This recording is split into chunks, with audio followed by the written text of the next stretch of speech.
Vamos a hablar sobre la filosofía de Friedrich Nietzsche. Veremos cómo podemos diferenciar tres etapas dentro de su trayectoria. Nos acercaremos después a las críticas que realizó a los principios de la cultura europea. Y por último, analizaremos la filosofía que defendió alrededor de una idea principal, la afirmación de la vida. En la filosofía de Nietzsche podemos diferenciar tres etapas. Un primer momento gira alrededor de una obra, El nacimiento de la tragedia, un libro que fue publicado en 1871. En esta obra Nietzsche nos habla de dos grandes impulsos o principios que han influido en la cultura humana, lo apolíneo y lo dionisíaco. Mientras Apolo representa la razón, el orden, la claridad y la medida, Dioniso simboliza el impulso vital, lo caótico, lo desmesurado, las pasiones o la sexualidad. Apolo se refleja en la pintura y la escultura, y establecía el principio de individuación.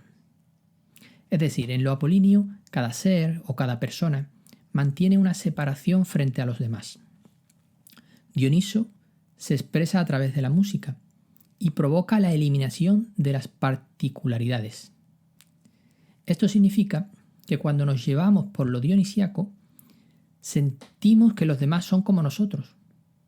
Así, por ejemplo, puede ocurrir que las personas que participan en una fiesta, llevadas por la alegría del momento, terminen confraternizando y tratando como amigos de toda la vida a personas que acaban de conocer. Lo apolíneo y lo dionisíaco no están lejos de nosotros. Es probable que conozcáis a personas más apolíneas, racionales, sensatas, distantes, y otras que son más dionisíacas, impulsivas, vitalistas, o tal vez vosotros mismos hayáis experimentado esa dualidad en vuestra vida, combinando momentos de reflexión, serenidad o aislamiento y otros de mayor alegría o desenfreno. En esta obra, Nietzsche defendía una idea que abandonó después: la fuerza del arte para elevar al ser humano por encima de sus problemas. El arte griego de las tragedias, tenía esa capacidad, y en el siglo XIX las óperas de Wagner cumplían con un propósito parecido. No hay que olvidar que cuando Nietzsche escribió El origen de la tragedia, profesaba una amistad enorme hacia Wagner y una gran confianza en el arte para elevar al ser humano. Años más tarde, Nietzsche se alejará de Wagner y negará al arte cualquier poder salvador. Frente al arte trágico y el mundo presocrático, la aparición de la filosofía de Sócrates, continuada después por Platón, provocó la victoria de lo apolíneo y la eliminación completa de lo dionisíaco. Se produjo entonces el triunfo del ser inmóvil que había defendido Parménides frente al cambio constante en el mundo y en la vida. Triunfó la verdad única y absoluta frente a la diversidad de puntos de vista. Y comenzó el dominio de una moral única contraria a la vida. Desde entonces la cultura europea ha representado un declive, una decadencia desde una época superior hacia una etapa marcada por el triunfo de Apolo, es decir, por una racionalidad excesiva y por una moral que nos hace más débiles.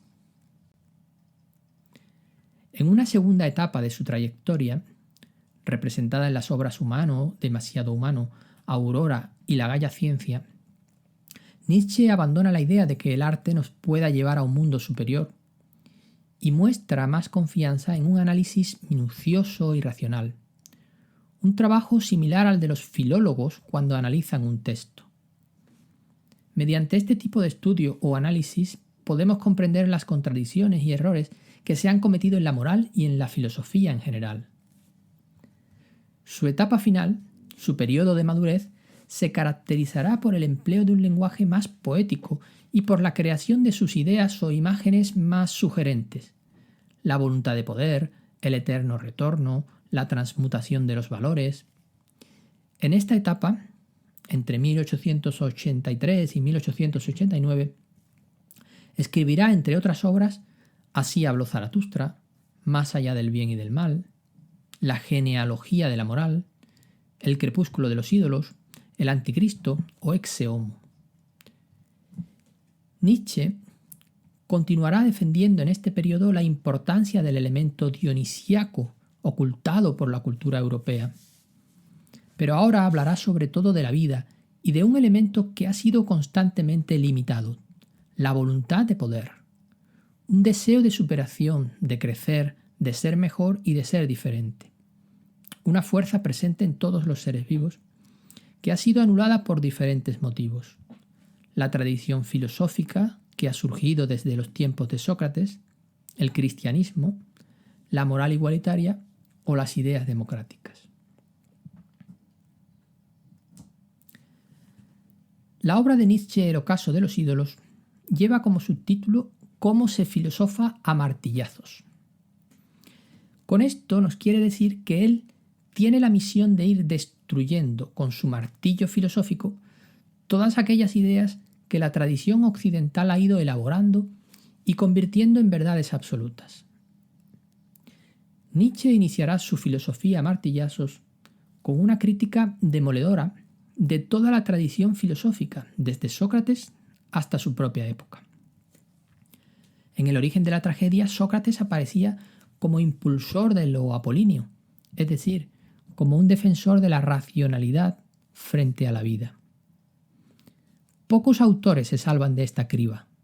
Heráclito es uno de ellos, debido a la importancia que concedió al movimiento constante como ley principal de la naturaleza.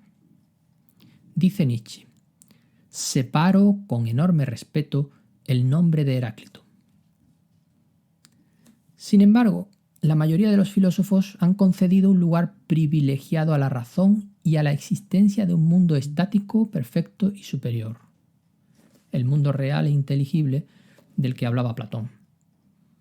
Ese mundo se opondría a un mundo, al mundo de los sentidos, al mundo que nos rodea, que ellos consideraban falso, inferior, irreal y cambiante. Esta crítica no solo afecta a Sócrates, Platón o Aristóteles. Nietzsche también rechaza las ideas de filósofos más cercanos, Kant o Hegel, por intentar controlar la vida o la historia a través de las leyes de la razón y favorecer de este modo la decadencia de la filosofía occidental. El cristianismo también sufrirá otro ataque contundente por parte del filósofo alemán, quien se ve a sí mismo como defensor de una doctrina dionisíaca y completamente anticristiana. La religión cristiana, piensa Nietzsche, ha provocado una auténtica transmutación o transformación de los valores. Si la vida es la realidad primordial para Nietzsche, el cristianismo se caracteriza por anular la vida y crear la idea de Dios, que representa lo estático, lo eterno, lo más opuesto al cambio y a la vida. Si el mundo que vivimos es el único mundo existente, la creencia cristiana en el más allá sirve para olvidar y despreciar el medio que nos rodea. Si el cuerpo es el elemento básico que nos permite sentir, relacionarnos y, en definitiva, vivir, la religión cristiana ha condenado el disfrute del propio cuerpo, acentuando la importancia del espíritu. Nietzsche recuerda, para subrayar esta idea, las palabras del Evangelio: y si tu ojo te escandaliza, sácatelo. Por último, si alabar a los que triunfan parece algo natural, el cristianismo se caracteriza por ensalzar a los pobres y a los que sufren, convirtiendo a los débiles en un modelo del ser humano. En su obra Ecce Homo resume algunos de los argumentos contra el cristianismo con estas palabras: el concepto de Dios ha sido inventado como una idea antitética de la vida. Él es el compendio, en terrible unidad, de todo lo nocivo, envenenador, calumniador, de toda guerra a muerte contra la vida.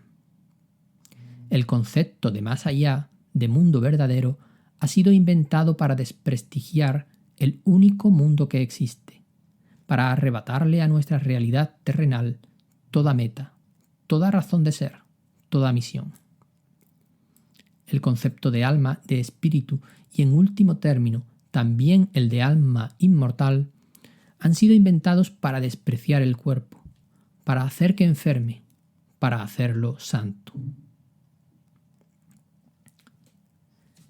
El cristianismo y la tradición filosófica se entrelazan con una moral extendida por Europa que también recibirá la crítica de Nietzsche. Se trata, en opinión del filósofo, de una moral débil, que él llama moral de esclavos o moral de rebaño, que habría sido iniciada por Sócrates, los judíos y el cristianismo. Esta moral ha elevado a las personas más débiles y ha establecido una clara definición del bien y del mal, convirtiendo en bueno a los que siguen las normas establecidas sin querer destacar o diferenciarse de los demás, y calificando por el contrario como malo cualquier intento por sobresalir. De este modo, la uniformidad se convierte en la regla de oro. A Nietzsche le disgusta esta tradición porque defiende la igualdad, destaca a los débiles y rechaza a los más fuertes. Pero también le molesta que esta moral se presente como la única posible y no permita la aparición de otras morales alternativas. La moral europea puede ser reemplazada, piensa el pensador alemán, por otras morales diferentes. En este sentido, cree que en el futuro surgirán morales más aristocráticas, en una época que será extramoral, en el sentido de que valorarán como algo bueno el querer ser diferente y único. La humanidad camina hacia esta etapa tras haber pasado por dos periodos anteriores. El periodo premoral, cuando el bien y el mal quedan establecidos a partir de los peligros de la naturaleza, malo es todo aquello que puede dañarnos y bueno lo que puede beneficiarnos, y el periodo moral, que es el propio de la moral de los débiles. La nueva época que va a surgir, o periodo extramoral, dará origen a las morales superiores, a las morales aristocráticas. En la nueva moral, el bien volverá a definirse como aquello que beneficia el desarrollo de nuestra vida. Pero ahora no es la naturaleza quien fija las normas, sino los propios seres humanos, empleando su imaginación y su creatividad. Nietzsche imagina el paso desde la moral de los esclavos hasta el periodo extramoral como una transformación o metamorfosis que pasaría por tres seres diferentes. El peso de la moral y la obediencia ciega a las normas lo representa el camello, que tiene que soportar el peso de sus jorobas. El espíritu de rebeldía, necesario para luchar contra la moral dominante y destruir sus valores, lo simboliza el león. Y por último, la aceptación de la vida como un juego, como algo natural que tenemos que sentir, sufrir y disfrutar plenamente, queda representada por el niño. Así, en Más allá del bien y del mal, escribió: «La madurez es volver a encontrar la seriedad del niño cuando juega».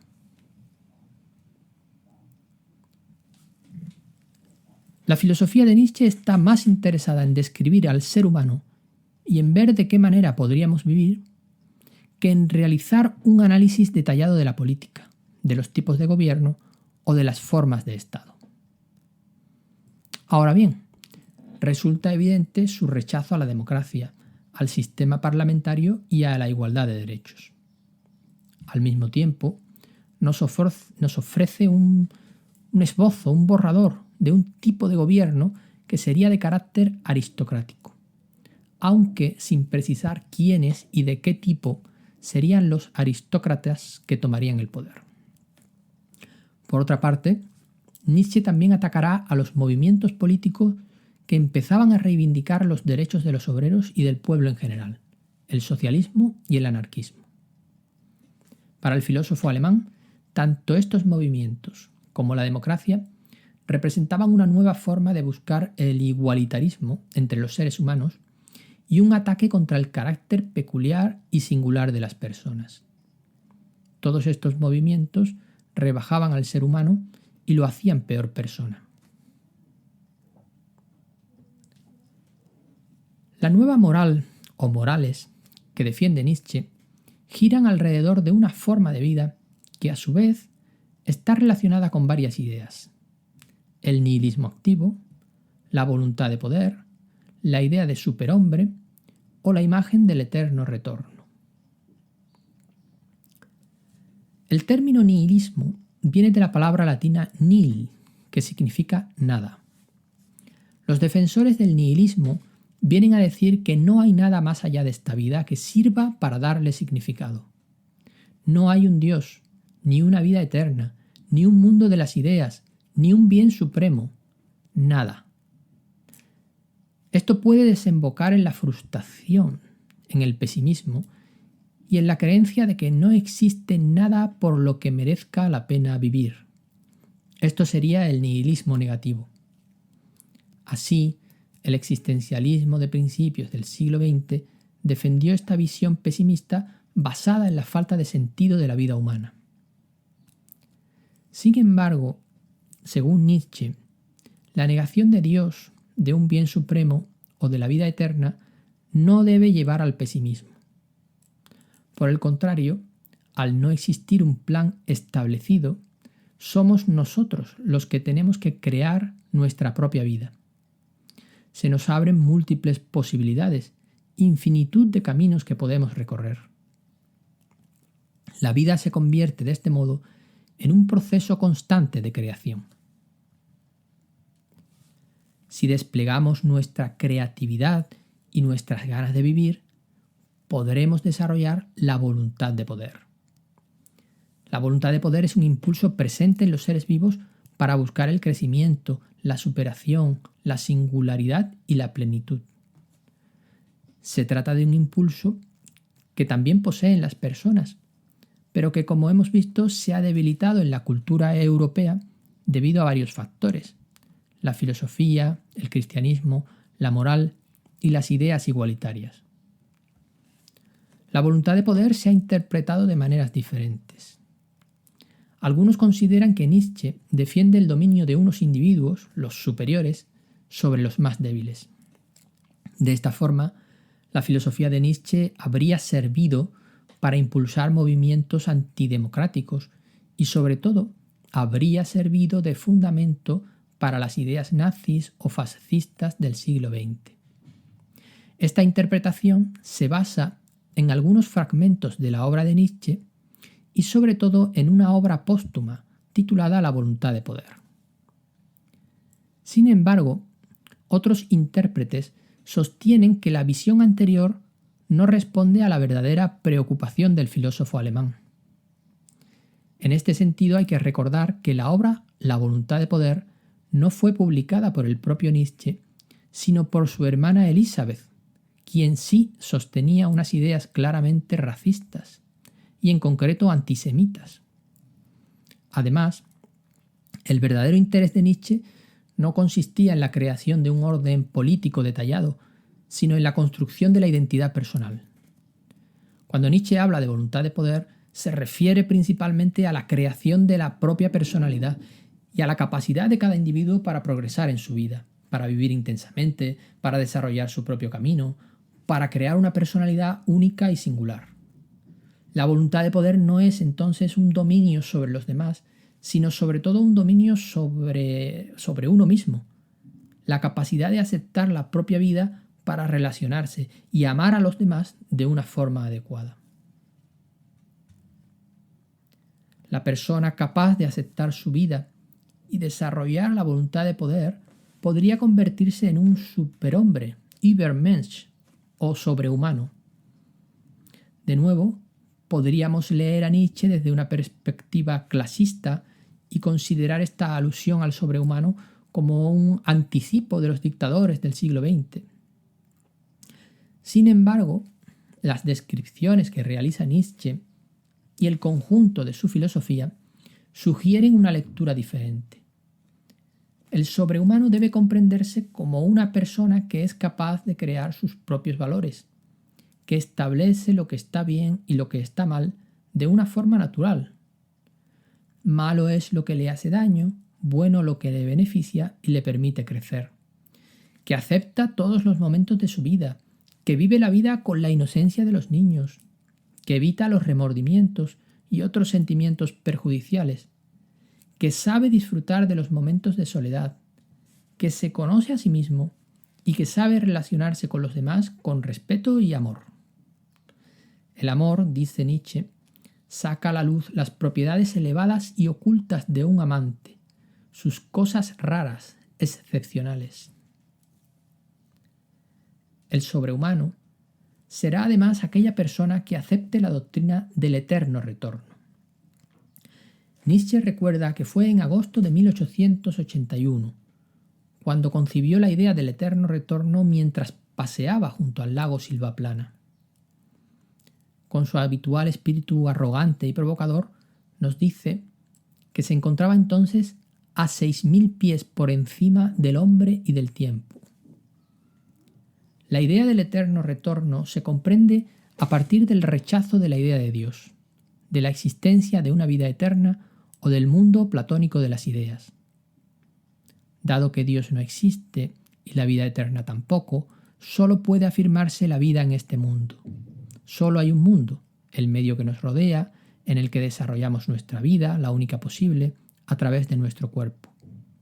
De este modo, el ser humano tiene que sumergirse en su propia vida, aceptar todos los instantes, incluyendo los momentos de mayor goce, pero también las situaciones dolorosas y trágicas. Si no hay Dios ni vida eterna, no habrá un juicio futuro en el que tengamos que rendir cuentas por nuestros comportamientos. Por el contrario, Nietzsche se plantea la siguiente hipótesis. ¿Qué pasaría si nuestra vida se repitiera eternamente? Si esto ocurriera, deberíamos intentar en cada momento la mejor acción posible, el mejor camino, la mejor alternativa. Habría que buscar el camino con el que vayamos a sentirnos más satisfechos, pensando que aquello que hagamos se repetiría eternamente. Se trata de amar tu propia vida pensando que, en el caso de que se volviera a repetir, volviera a ocurrir lo mismo. Imaginemos que nuestra vida fuera una película que nosotros dirigimos e interpretamos. Nos gustaría que esa película fuera entretenida e interesante, y que no nos cansara si la viéramos más de una vez. En definitiva, se trataría de crear nuestra propia vida como si fuéramos artistas, intentando moldear nuestra obra de arte del modo más atractivo, intenso y sugerente que sea posible. Así lo expresa Nietzsche en Así habló Zaratustra. ¿Es esto la vida?, le diré a la muerte. Muy bien, pues que vuelva a empezar.